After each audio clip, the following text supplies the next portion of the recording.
திருவள்ளூர் மாவட்டம் கும்மிடிப்பூண்டி அருகே மணல் திருடுவதற்காக ஏரியின் கரையை மர்ம கும்பல் உடைத்து தண்ணீரை வெளியேற்றிய சம்பவம் அதிர்ச்சியை ஏற்படுத்தியுள்ளது.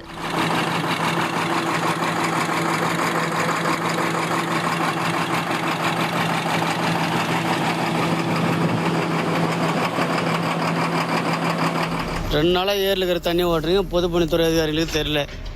ஹெல்மெட்டு எங்கள் கூட ஆரம்பித்து தண்ணி ஓட்டுனுக்கிறீங்க.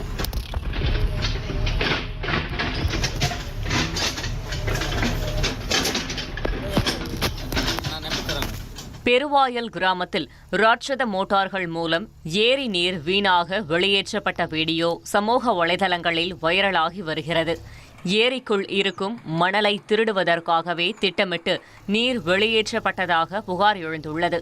இது தொடர்பாக நீர்வளத்துறை அதிகாரிகள் அளித்த புகாரின் பேரில் தப்பியோடிய மர்ம கும்பலை கவரப்பேட்டை போலீசார் தீவிரமாக தேடி வருகின்றனர்.